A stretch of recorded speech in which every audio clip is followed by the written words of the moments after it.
Novamente, boa noite a todos. Convido a amada igreja a abrir as suas Bíblias para o Evangelho de 1 João, capítulo 3. Nós iremos ler do verso 7 até o verso 10, parte A.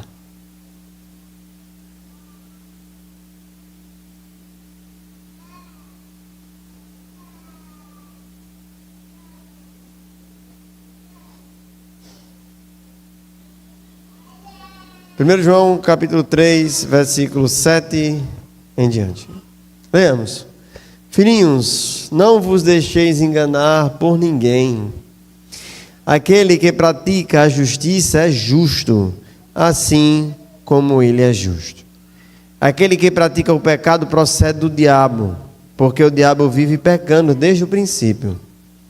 Para isto se manifestou o Filho de Deus, para destruir as obras do diabo. Todo aquele que é nascido de Deus não vive na prática de pecado, pois o que permanece nele é a divina semente. Ora, esse não pode viver pecando, porque é nascido de Deus. Nisto são manifestos os filhos de Deus e os filhos do diabo. Todo aquele que não pratica a justiça não procede de Deus, nem aquele que não ama a seu irmão. Vamos orar. Ó querido Deus, somos gratos ao Senhor, muito obrigado por aqui estarmos. Quão bom, Senhor Deus, é podermos abrir a Tua palavra, quão bom, Senhor Deus, é podermos receber dela a instrução. Ó Pai querido, nos dá graça na compreensão dela nessa noite. Nos ajuda, Senhor Deus, a estarmos além de entendendo, mas aplicando em nossas vidas, para que possamos transformar nosso proceder à luz daquilo que o Senhor quer para as nossas vidas. Assim agradecemos e pedimos em nome do Senhor Jesus. Amém. Estamos na sequência, estudando a epístola de 1 João. E no nosso último encontro, nós falamos sobre a identidade dos filhos de Deus. Foi isso que nós falamos no último domingo. E nós tratamos de três grandes perspectivas dos filhos de Deus. Primeiro, era a posição dos filhos de Deus. Segundo, a realidade presente dos filhos de Deus. E terceiro, a natureza da esperança desses filhos de Deus. E aprendemos que a posição dos filhos de Deus é algo de muita honra, tendo em vista que Deus nos ama profundamente. E essa posição é algo muito importante. Mas também vimos que juntamente com essa tão grande honra, vem a rejeição e o ódio do mundo pelos filhos de Deus. Também aprendemos que o crente olha para aquilo que foi conquistado por Cristo e, como filho de Deus, ele vive na expectativa e a segurança que há no Senhor Jesus. Então, no dia a dia, ele vive inundado dessa segurança que há na pessoa de Cristo e pelo que ele conquistou. Mas ele também olha para frente, ele, diante dessa expectativa futura, ele olha para a esperança da volta de Cristo. E por causa disso, ele se santifica dia após dia. Porque ele vive na expectativa da volta do seu Senhor. E se preparando para se unir com o seu Pai. Então, isso foi o que nós aprendemos no nosso último domingo. A partir de então, João vai fazer uma conexão, tendo em vista que ele já ensinou sobre os filhos de Deus. E João aqui vai tecer um contraste entre os filhos de Deus e os filhos do diabo. Agora João vai nos ensinar que existe um contraste entre estes que nós conhecemos, que são os filhos de Deus, e os filhos do diabo. E porque é importante nós compreendermos isso. E qual seria o objetivo de nós estudarmos esse contraste? O objetivo dessa mensagem é nos ajudar a identificar, diante de um mundo influenciado pelo relativismo da verdade, as características que distinguem os filhos de Deus e os filhos do diabo. E como os filhos de Deus eles são considerados diante de uma realidade prática, os filhos do diabo também são identificados por uma realidade prática também. Assim sendo, é importante que nós consideremos esse tema diante da possibilidade de nós estarmos sendo o quê? Enganados, considerando filhos de Deus, filhos do diabo.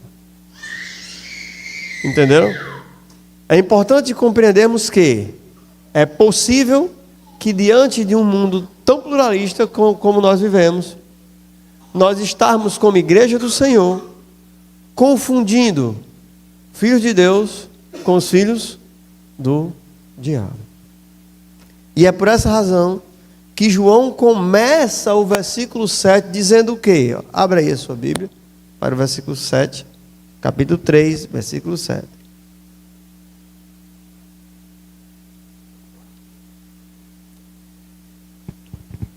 O texto começa dizendo assim: filhinhos, não vos deixeis vos enganar por ninguém. Aquele que pratica a justiça é justo assim como ele é justo. Conta-se uma história que certa vez um homem caminhava por uma floresta e encontrou um filhote de lobo ferido. Ele teve compaixão e levou-o para o castelo, onde colocou o animal para ser criado junto com outros filhotes de cachorros que haviam ali. O lobo cresceu cercado de cuidados, brincava com os outros filhotes, comia nas mesmas tigelas, bebia das mesmas bebidas e até um determinado tempo obedecia os mesmos comandos. Parecia exatamente igual aos outros. Aos olhos dos visitantes, era só mais um cãozinho. Mas, com o passar do tempo, começaram a surgir sinais. Ele rosnava diferente, não obedecia os outros, farejava o ar com um instinto agressivo, uivava nas madrugadas, até que um dia escapou e voltou para a floresta. Por quê? Porque de fato ele sempre foi um lobo. Mesmo parecendo com um cachorro, ele sempre foi um lobo. A natureza dele era diferente dos outros. O que é que essa ilustração nos ajuda a entender? Assim são os filhos de Deus e os filhos do diabo. Muitas vezes eles se confundem diante da pluralidade, principalmente que nós vivemos hoje.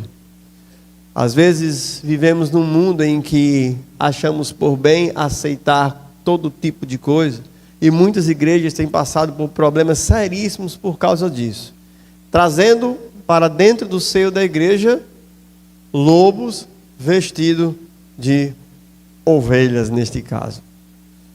Infelizmente, trazendo grande mal para si. E é por essa razão que João diz: filhinhos, não vos deixei vos enganar como ninguém. Como vimos na ilustração, podemos ser facilmente enganados por algo que parece ser, mas não é. Na vida real, isso significa que todos os dias nos deparamos com coisas que parecem santas, pessoas que parecem ser dos nossos, mas não são. Isso, meus amados irmãos, é muito importante. João vivia essa realidade ali para os seus destinatários. Aqueles destinatários da epístola de 1 João estavam passando por um problema, que era exatamente esse contexto. Alguns que se diziam que eram irmãos, mas estavam o quê?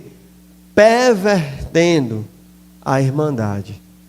Pervertendo a forma de aqueles irmãos entenderem a doutrina de Cristo e, consequentemente, a impactar na moral e na vida santa daqueles irmãos. Então João começa as suas exortações chamando a atenção para que tenhamos olhos prudentes, capazes de discernir aquilo que é verdadeiro daquilo que só aparenta ser verdadeiro.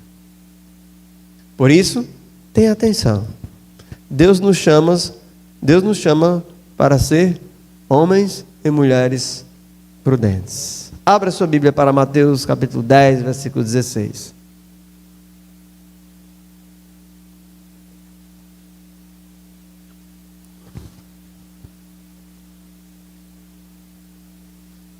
O texto de Mateus diz assim: eis que vos envio como ovelha para o meio de lobos. Sede, portanto, o quê? Prudentes como as serpentes e simples como as pombas.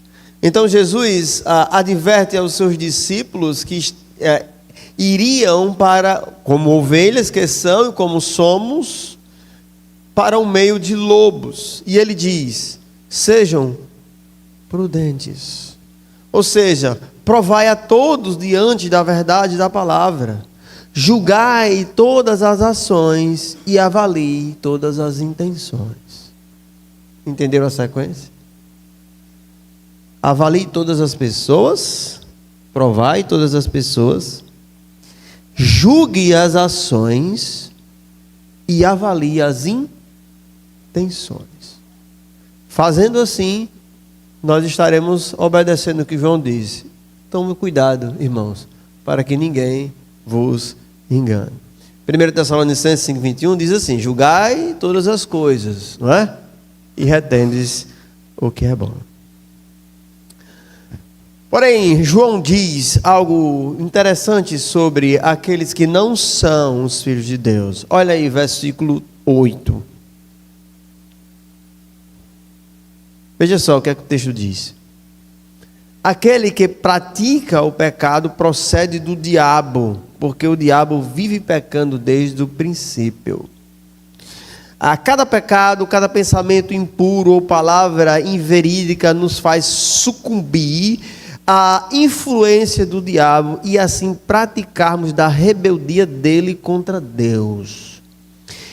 E quando não apenas pecamos, mas praticamos o pecado, quando não apenas somos escolhidos por ele em casos específicos, mas exercemos conscientemente e nele permanecemos, então não apenas sucumbimos a uma tentação momentânea, mas somos considerados como do diabo. Olha só o que é que João está ensinando. João já disse que existe probabilidade de nós pecarmos. Lembra? Inclusive ele ensinou os irmãos a entenderem que eles tinham pecado. E ele diz: se confessarmos os nossos pecados, ele é fiel e justo para nos perdoar os pecados e nos purificar de toda injustiça. Porém, quando o pecado deixa de ser uma realidade da queda da natureza, que ainda nós temos essa natureza caída, para ser algo que faz parte da identidade daquela pessoa, aquela pessoa está se apropriando da identidade diabólica. Irmãos, olha como isso é sério. Pecar é uma prática diabólica. Olha aí o que é que o texto diz, ainda em João 3,8. Porque o diabo o quê? Vive pecando desde o princípio. Então, pecar, antes de tudo, parte de uma prática diabólica. Antes de Adão e Eva pecar, quem já pecava? Satanás. Isso, meus irmãos, deve nos nortear em relação ao problema de ter uma vida pecaminosa. Ter uma vida pecaminosa é se identificar com o pai do pecado, que é Satanás. Devemos lutar contra essa identidade. Nós devemos lutar com todas as forças contra essa identidade. Pecar, as pessoas que vivem em pecado estão se identificando com aquele que peca desde o início, que é Satanás. Jesus falou isso também, enfatizando que Satanás era pecador desde o princípio, lá em João 8,44. Vós sois do diabo, que é o vosso pai, e quereis satisfazer os seus desejos. Ele foi homicida desde o princípio e jamais se firmou na verdade, porque nele não há verdade. Quando ele profere mentira, fale o que é próprio, porque é mentiroso e pai da mentira. Aqui João estabelece a identidade do diabo como aquele que desde o princípio peca e continua pecando, sendo assim a identidade do diabo o grande agente do pecado constante. Então, paramos para refletir. Se nós estamos com pecados constantes, se tem aqueles pecados que são constantes em sua vida, esses pecados certamente têm a influência do inimigo. E por que é importante nós compreendermos isso, meus irmãos? Porque nós temos aquela outra realidade, não é? Qual é a realidade que nós temos? Que nós já estudamos aqui no domingo passado? A realidade de ser filho de Deus.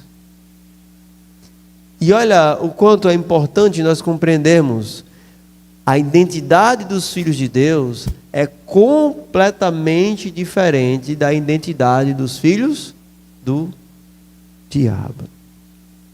É justamente dessa identidade que João está relacionando com aqueles que praticam o pecado de forma deliberada.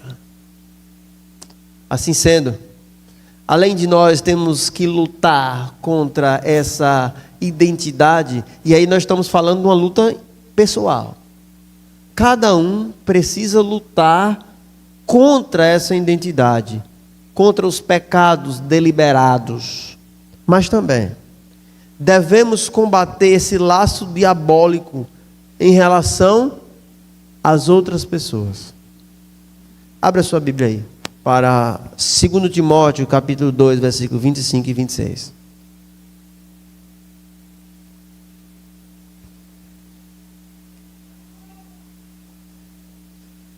Paulo estava ensinando Timóteo a como proceder, a como ministro, como pastor, e ele escreve algo interessante. Inclusive esse versículo aqui, ele é muito impactante. Olha só o que esse versículo diz. 2 Timóteo, capítulo 2, versículo 25 e 26. Disciplinando com mansidão os que se opõem, na expectativa de que Deus lhe conceda não só o arrependimento, para conhecerem plenamente a verdade, mas também o retorno à sensatez. Olha agora a frase. Livrando-se eles do laço do diabo, tendo sido feitos cativos por ele para cumprirem a sua vontade. O texto diz aqui que Satanás coloca pessoas no seu laço. Vocês já viram um vaqueiro habilidoso pegando bois com laços? Como é que funciona? Ele gira aqui e pega de um jeito que prende mesmo e não deixa soltar. A Bíblia diz que Satanás faz isso com as pessoas. Mas qual a lição que a gente aprende aqui? O apóstolo Paulo está exortando a Timóteo a ajudar a libertar essas pessoas do laço do diabo. Entenderam? Então, é uma realidade dura e cruel. Existem pessoas aprisionadas no laço do diabo. Mas o que é que o apóstolo Paulo está exortando Timóteo como servo do Senhor a fazer? Ajudar essas pessoas a se libertarem do laço do diabo. Então nós devemos combater este laço diabólico. Do mesmo jeito que nós devemos lutar dia a dia para não se apropriar da identidade diabólica, mas nós devemos ajudar as outras pessoas também a se libertarem. Em diversas partes da Bíblia, vemos que há uma grande luta espiritual entre Deus e o diabo. E quando falamos sobre o homem, nós não estamos falando que o homem está fora dessa luta espiritual. Lembra que o apóstolo Paulo, quando escreveu aos Efésios, diz que a nossa luta não é contra a carne e contra o sangue, mas contra os principados e potestades que habitam nas regiões celestes. Irmãos, nós temos uma luta, não temos contra a carne e contra o sangue? Mas veja o quão pesada é essa guerra espiritual que existe, a ponto do apóstolo Paulo dizer que a verdadeira batalha é contra quem? Contra Satanás e contra os principados que habitam nas regiões celestes. Isso nos monta, irmãos, um cenário de muita vigilância e de muito discernimento espiritual. Lembra que nós começamos aqui estudando que nós não podemos ser enganados. João está exortando para que nós não sejamos enganados. E Satanás estará constantemente nessa labuta espiritual, tentando enganar-nos, para que nós cultivemos pecados e nos identifiquemos com ele, para aprisionar pessoas nos seus laços. E muitas vezes, em vez de estarmos lutando para tirar aquela pessoa do laço, nós estamos seduzidos pelas mesmas coisas. Amados irmãos, quando a Bíblia fala sobre Satanás, ela ilustra Satanás como 3 tipos de animais: uma serpente, um dragão e um leão. Uma serpente, engano, astúcia, sorrateiro. Um dragão violento, com poder destrutivo, e como um leão que ruge, ou seja, uma ameaça que apavora as pessoas. É essa a realidade que a Bíblia apresenta Satanás. Mas graças a Deus, que olha o que é que o versículo 8 diz: para isso se manifestou o Filho de Deus, para o quê? Para destruir as obras do diabo. Jesus veio ao mundo para destruir as obras de Satanás. O engano, a astúcia, a sedução, a violência, o poder destrutivo, a ameaça, o terror. É muito importante, irmão, compreendermos que o homem por si só não tem força contra Satanás. Nós precisamos nos revestir do poder do Filho, nos revestir da armadura de Deus, aquela armadura que Ele oferece para lutar contra as tentações do inimigo lança diretamente sobre nós, para identificarmos com Ele. E também pedimos força para ajudarmos nessa grande batalha espiritual contra Satanás. Irmãos, por si só, o homem não vence Satanás. Interessante que tem um relato lá de Judas, um relato que está ali no meio do livro de Judas, que houve uma contenda em relação ao corpo de Moisés. Vocês lembram desse relato lá? E nessa contenda, o arcanjo Miguel, nada mais, nada menos do que ele, quando deparado com Satanás, disse o quê? O Senhor te repreende. Por que será? Porque Ele é poderoso, sim. E quão inocentes são as pessoas que estão aí, achando que dão ordem a Satanás, não é? Tem muitas igrejas aí que falsos pastores, falsos líderes, dando ordens a Satanás. Pobres desses homens. Eu acredito que a maioria deles estão presos nesses laços. Nós devemos orar por eles, para que Deus aquebrante seus corações e eles se arrependam e vejam a barbaridade que estão fazendo. Somente pela força do Filho, somente pela força de Cristo é que nós vencemos as artimanhas do diabo. Assim sendo, essa primeira parte da nossa mensagem. A prática do pecado contínuo, ela revela um DNA espiritual da pessoa. Se você faz um teste de DNA, você revela quem a pessoa é, não é? Faz o teste de DNA, revela. Pois bem.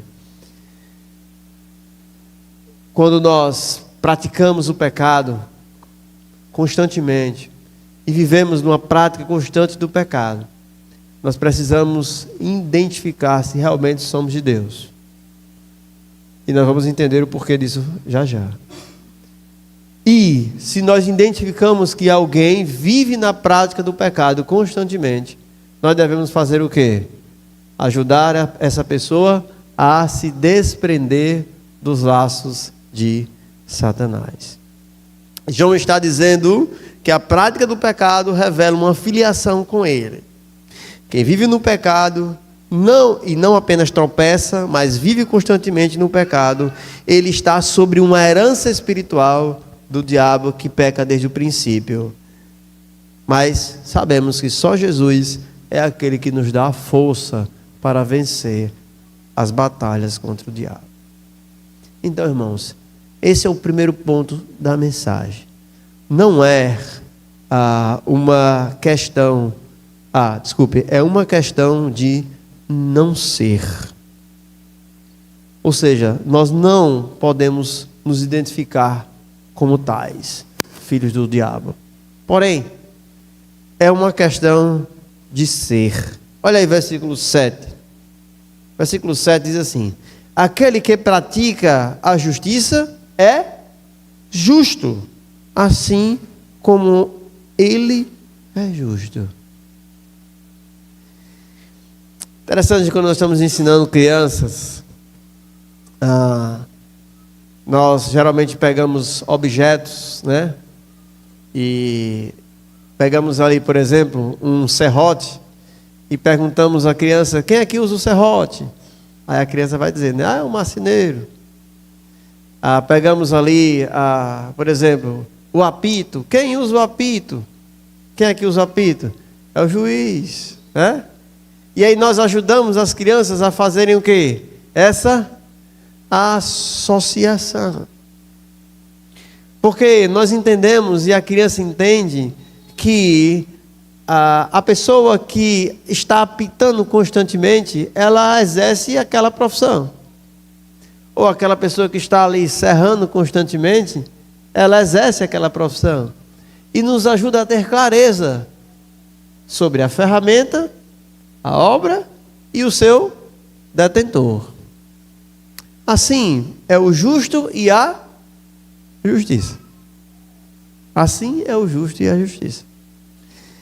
A Bíblia diz aí em 1 João capítulo 7, versículo 3, aquele que pratica a justiça, ele é justo. Então qual é a ferramenta do justo? A ferramenta do justo é a justiça. Como vimos, irmãos, é uma questão de ser. A prática da justiça pertence ao justo. Não se trata simplesmente de uma expressão exterior. Não é apenas uma prática vazia, nem mesmo uma prática nascida pelo esforço humano. A prática da justiça, ela emana do justo. É fruto de uma vida transformada. É a vida natural que flui daquela pessoa. Ou seja, o justo, ele pratica justiça. Mas é interessante, abra sua Bíblia aí para Efésios capítulo 2, versículo 4 a 9, e vamos analisar esse texto à luz dessa verdade.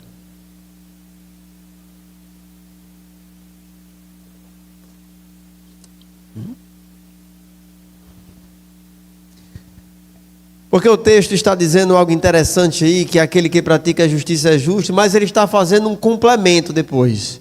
Qual o complemento? Assim como ele é justo. Quem é esse ele? Implícito. É o Senhor Jesus. Olha só, Efésios capítulo 2, versículo 4 a 9 diz assim: mas Deus, sendo rico em misericórdia, por causa do grande amor com que nos amou, estando nós mortos nos nossos delitos e pecados, nos deu vida como? Juntamente com Cristo.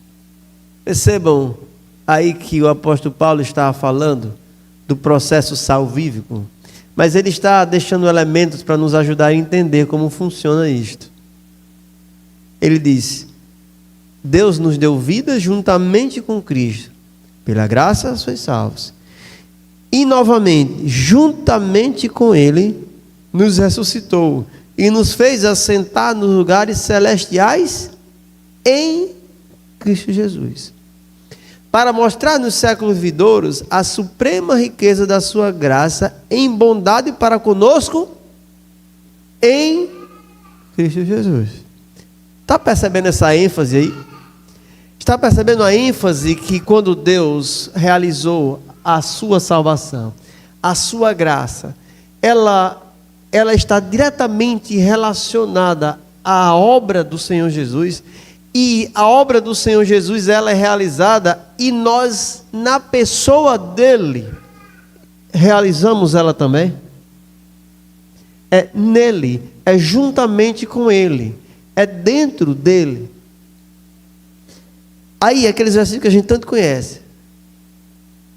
Porque pela graça sois salvos, mediante a fé, isso não vem de vós, é um dom de Deus, não de obras, para que ninguém se glorie. Ok, agora olha o 10. O 10 diz o que aí? Pois somos feituras dele, ou seja, fomos declarados o quê? Justos, criados em Cristo Jesus para a justiça, para as boas obras, as quais Deus preparou de antemão para que andássemos nela. Interessante, né, esse texto? Lendo com essa perspectiva. Ou seja, Deus nos transforma justos em Cristo para que nós pratiquemos a justiça preparada de antemão para aqueles que Deus justificaria. Jesus é o justo que nos habilita a viver na justiça. O poder para agir, meus irmãos, está em Cristo. O texto deixa isso claro, assim como ele é justo. A identidade do justo está intimamente relacionada com o primeiro justo, no qual nós estamos nele. Porém, quando nós falamos isso, às vezes parece um pouco teórico. E de fato, irmãos, e é por isso que a Bíblia deixa clara lá em Hebreus capítulo 11, versículo 1, quando fala sobre a fé, que diz que a fé é a certeza das coisas que se esperam e a convicção de quê? De fatos que não se vê. Você vê, meus irmãos, essa identidade com Cristo? Nós só veremos essa identidade com Cristo pela fé. Enquanto nós não realmente crermos nessa identidade, não teremos vitórias, de fato, sobre o pecado. Não praticaremos a justiça como devemos praticar. Eu discipulando, fazendo um aconselhamento com uma pessoa recentemente, ela me disse algo que ela me impactou. Essa pessoa disse assim: faz muitos anos que eu sou crente, mas é a primeira vez que eu entendi que Deus fez absolutamente tudo e eu não fiz absolutamente nada. Aí ele diz: louvado seja Deus por isso. Essa sinceridade de coração me impactou naquele dia. De fato, meus irmãos, Deus fez absolutamente tudo. Nos salvou, nos elegeu, nos salvou, nos mantém salvo e nos dá o poder para fazermos as boas obras. Que maravilha.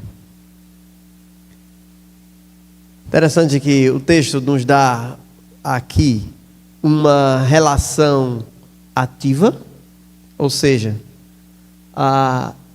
o fato de nós sermos justos e estarmos em Cristo nos habilita a fazer boas obras. É uma perspectiva ativa. Mas o texto também nos diz, como filhos de Deus, que Deus nos deu um poder para que nós também exercitemos algo diferente do que praticar as boas obras. Sabe o que é essa outra coisa? Olha aí, versículo 9.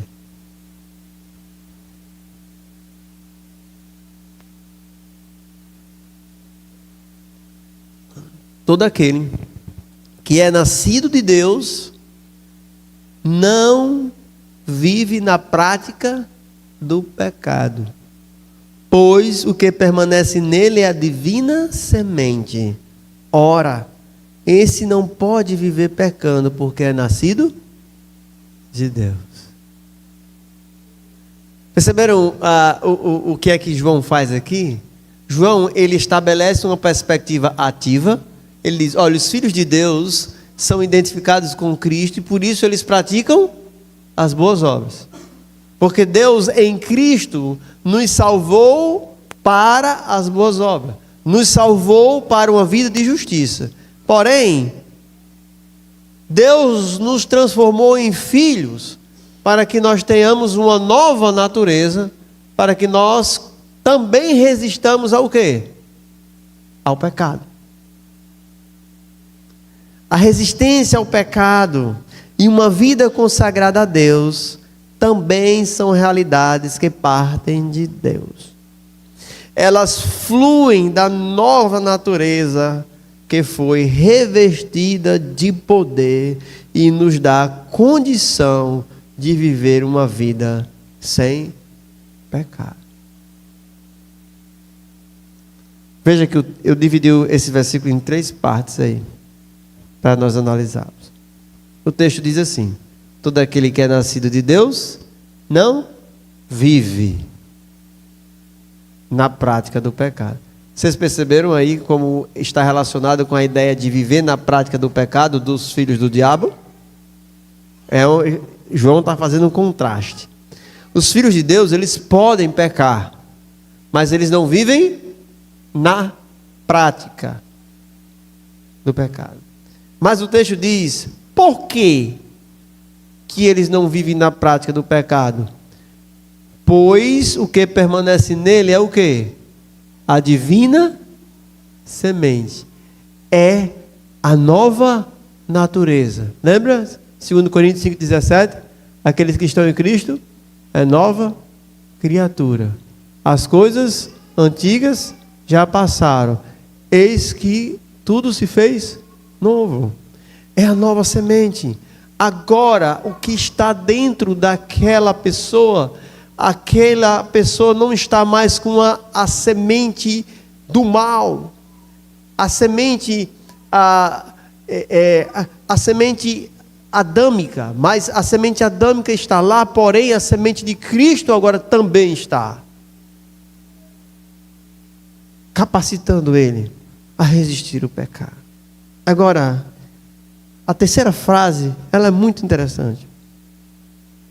A terceira frase, ela é impactante. Ora, esse não pode viver pecando. Vocês entenderam aqui? Irmão, vocês já viram um cavalo voar, a não ser que seja num desenho animado? Você já viu um cavalo voar? Você já viu uma galinha nadar? Por quê? O cavalo não voa. Porque ele não pode voar. Porque está o quê? Fora da sua natureza. O Filho de Deus, ele não pode viver pecando. Sabe por que ele não pode viver pecando? Porque essa não é a natureza dele. O verdadeiro Filho de Deus, ele se incomoda com o pecado. Ele pode cair, mas a alma dele está ali, remoendo, sofrendo, angustiada pelo pecado.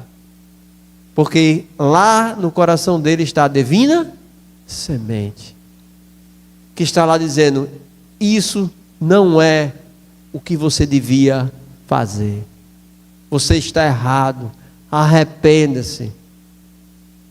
É isso que está no coração dos filhos de Deus. Como se apropriar dessa verdade maravilhosa? A resposta é a mesma. Como se apropriar da realidade maravilhosa de que os filhos de Deus praticam as boas obras? Pela fé. Como se apropriar da realidade de que nós, os filhos de Deus, temos a divina semente e não podemos viver pecando? Também é pela fé. E é por isso que a Bíblia diz que o justo viverá pela fé. Martinho Lutero disse o seguinte: a árvore não se torna boa porque dá frutos bons. Ela dá frutos bons porque ela é boa. A prática da justiça não nos torna filho de Deus. Ela revela que já somos filhos de Deus. Assim como o pecado revela que ainda não conhece a Deus, a prática da justiça revela aqueles que conhecem a Deus.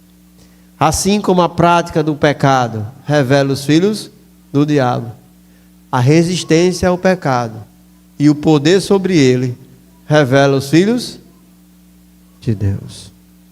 Meus irmãos, que Deus nos ajude a de fato nos identificar como filhos de Deus, através de uma prática ativa de boas obras e de resistência ao pecado. Amém? Deus aplica essa palavra em nossas vidas. Deus querido, Deus amado, obrigado, Pai, por esse tempo aqui. Que o Senhor nos ajude a praticarmos essa palavra.